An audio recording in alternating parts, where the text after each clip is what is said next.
So let that love wash over you. And not over you and through you.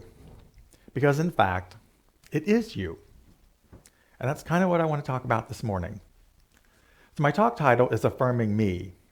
So I want you to be affirming you. So that affirming me isn't me, it's you. Affirming, each of you should be affirming yourselves, affirming me. And why? Why? Because you are of that divine. You are that divine love. So it goes right back to our unity principles.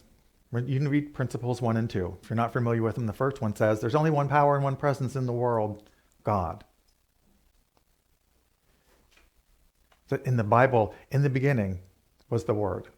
In the beginning was only God, and God brought forth.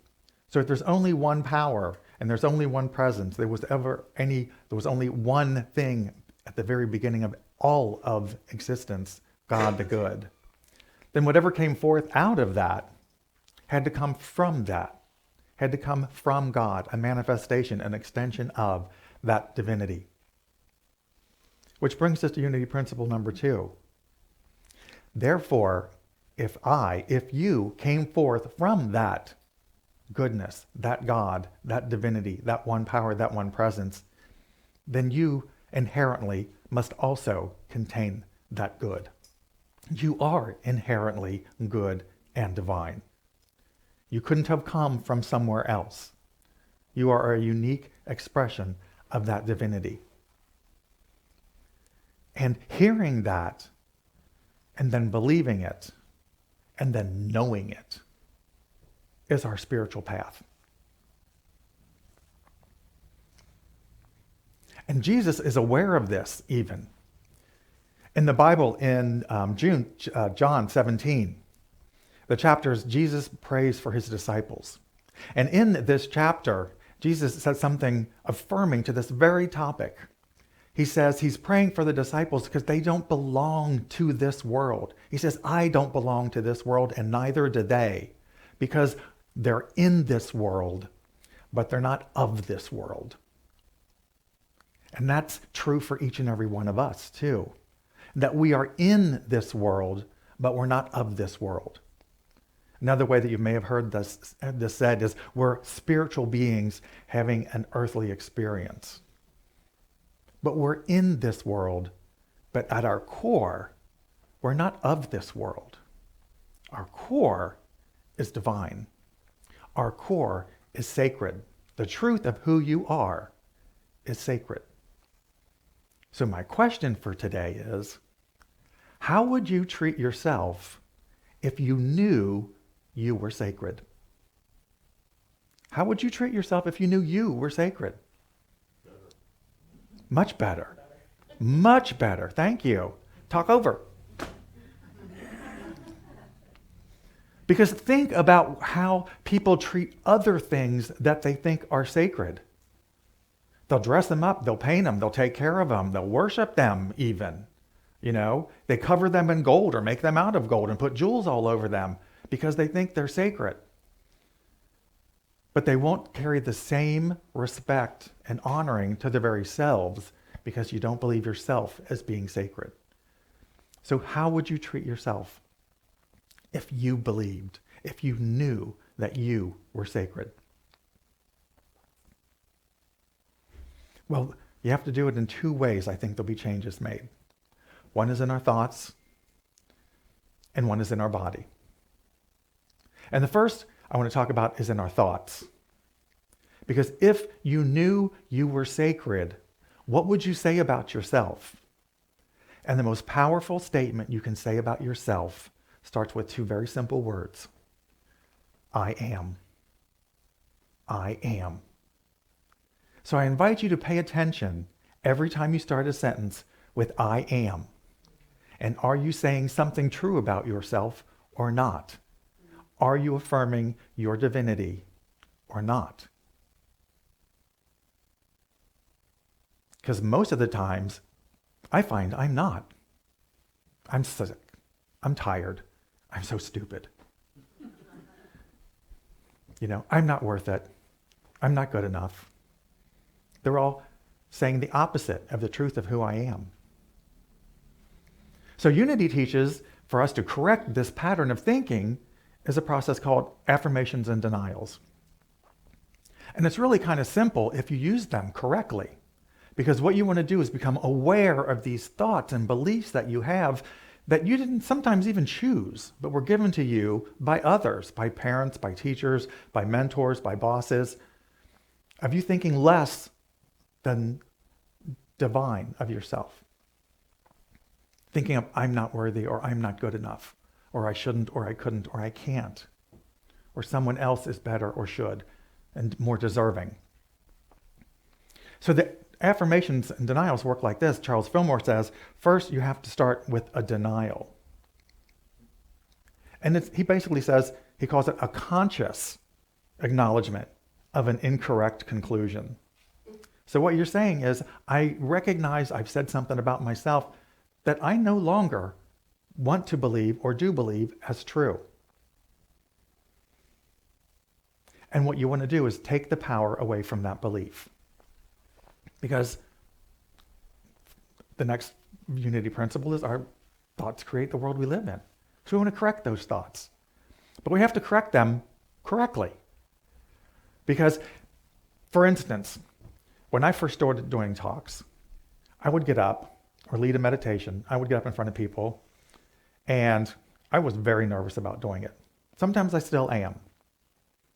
And the first time I got up to lead a meditation in front of a congregation, I'm not nervous. And my daughter said, were you scared to get up and do that? And I said, no, why?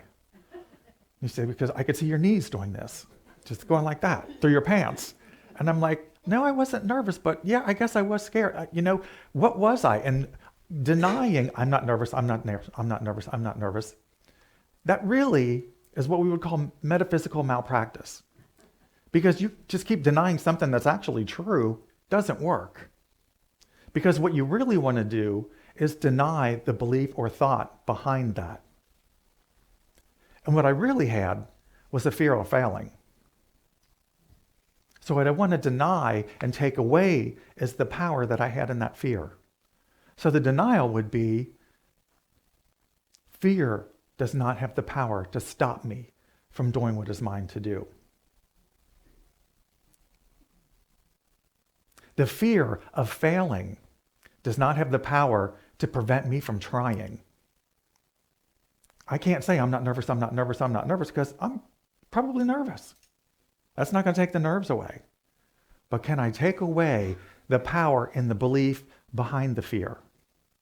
That's what we want to deny. That belief that I will fail, or I'm not good enough, or I don't know how to do this, or I shouldn't be the one doing this. There's where the power really is over me. And that's what I want to take away and deny. That fear does not have the power to stop me from doing what is mine to do.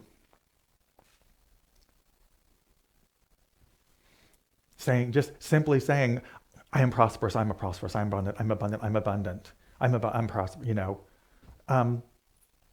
if the fact is currently that there's very little money in your accounts, isn't going to put money in your accounts or change the fact that there's very little money in your accounts. Perhaps it's the fear of going without that you really need to deal with. The belief that I don't deserve to be prosperous may be behind that. So it's the fear of not having enough is powerless to keep my good from me. The fear of temporarily not having funds in my checking account is powerless to prevent me from moving forward, from receiving abundance and prosperity. The appearance of lack is powerless to keep me from my good. And then we follow that up with one of those affirmative statements that affirms the truth of the divinity of who you are. I am whole. I am living in an abundant universe. I am something positive, something true about yourself, something divine. What is it that you are affirming about yourself at the core of your being that's divinely true? That fear or that old belief The belief that I'm not good enough is powerless to stop me from getting this promotion. I am wise. I am experienced. I am learning and growing. I am moving forward. I am expanding in my role. Take the power away from that old belief that you no longer want to have in your consciousness and replace it with the truth about the divinity that resides within you. And Charles Fillmore says, when you use those affirmations, he says, use them zealously and audibly affirm them. And they can dissolve the negativity in your life. Because basically what you want to do in order to take these new positive awarenesses and learnings into your consciousness, it's kind of like weeding a garden and you want to plant flowers. First you got to take those old thoughts and beliefs and pluck them out and pitch them so that there's a space to plant that truth that you know and you want to take its place. Sweep out the old so you've got room to bring in the new. So that's why they think denials and affirmations work, because it's retraining your belief systems. It's you telling yourself the truth about who you are. Because you don't have to say your affirmations to God. God already knows. The divine already knows everything about you. They knows exactly where you came from and the truth about who you are as a divine and sacred being. You don't have to remind the divine. It's you that needs to be reminded. We're the ones that forget. We're the ones that have put the blocks up. We're the ones that need to correct those thoughts and beliefs that we've got embedded in us, sometimes very unconsciously, sometimes very unwillingly they were given to us. But it's our job to find them, to take the power away from them and replace them with the truth of who and what we are. So that we can acknowledge and celebrate our sacredness.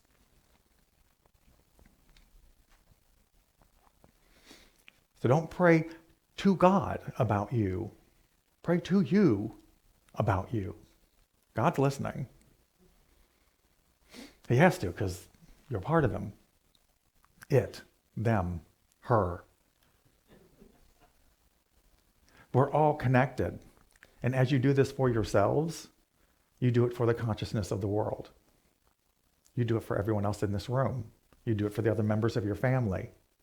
And you model that behavior for them. And you bring more of that sacred awareness into the world.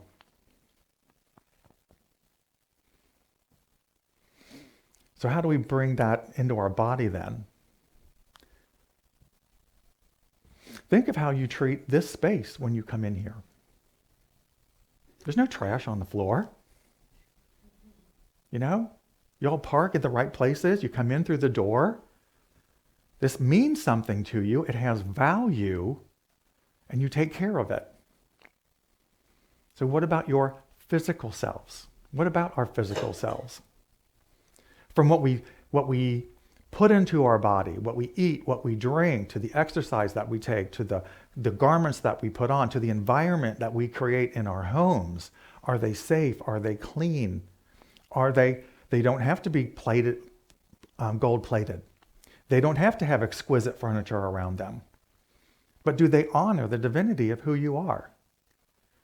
Would you ask God to live in this space that you live in? Would you feed God the things that you feed yourself? Would you give them the drinks that you give yourselves? Would you have him or her or it do the same exercise regimen that you do or don't do? And I'm not saying one is better than the other. I'm just saying, do you make decisions about yourself from a standpoint of recognizing the sacredness and the divinity of who you are?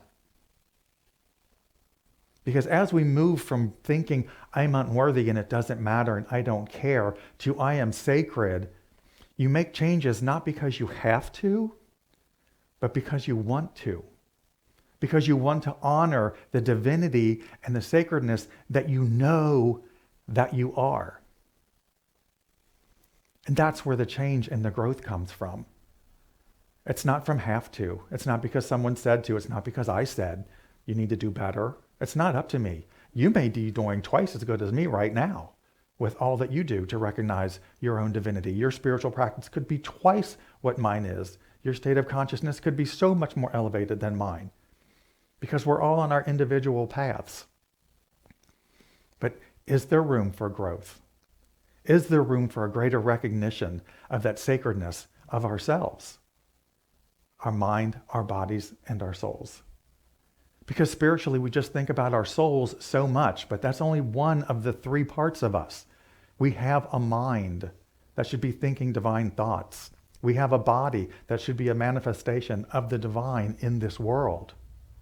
Our actions should show that core belief and that sacredness coming out into the world. And it doesn't mean you have to be perfect. I had a beer for lunch yesterday. I didn't have 12 though. I just had one because I like beers with my lunch. I had a sandwich and a beer. That's okay. You don't have to be perfect. You don't have to be a vegan every moment of your life. You know, if that's what suddenly what you think is the ultimate way to take care of your body. If you are, fine. Perfect. If that works for you, absolutely. But this is, all things in moderation. Do you take care of your mind, body, and soul with the awareness of the divine manifestation that it is? How would you treat yourself if you really knew, not heard or believed, but knew you were sacred and divine? And that's what this practice is getting us to do. It's moving from that hearing to believing to knowing at a core level. Because even when I say it, after doing as much work as I've done, and like I said, maybe half as much as what you've done, I still have that I'm sacred, really? Thought in the back of my head? Completely? Me? There's always that level of doubt, but it can get smaller over time. And that awareness, that knowingness, that connection to the divine can take its place as I continually eliminate those non-sacred thoughts and activities and replace them with the more sacred.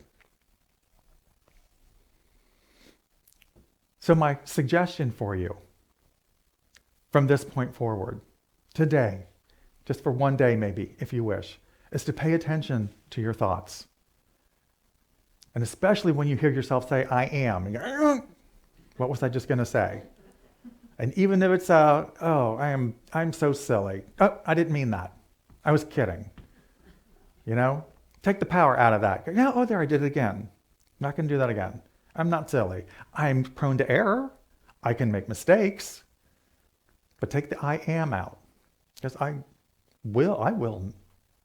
can, and I do fail, make mistakes, do less than my best. But I'm not going to affirm my worst. Leave that I am for the positives in your life. Start with your thoughts. Root out what's behind those I am thoughts. Take the power away from those beliefs that got you to that I am negative statement. Replace it with an I am truth about yourself. Monitor your thoughts. It's awareness. That's the step. Awareness. And then the second one was pay attention to the choices you make around your physical being and manifestation in this world. Am I treating myself as the sacred being that I am? The follow-up talk to this is, what if I saw the sacred in everybody else? But let's just start with us. Let's just start with us. How do I make those choices to honor the sacredness of this being, of that being that you are? Constantly affirming those divine qualities so that you can, if not today, maybe not in the very near future, but as you grow, you will be able to say with zeal, audibly, out loud, and affirmatively, I am of God. I am of God. I am of God. And so are you. It's that simple. Amen.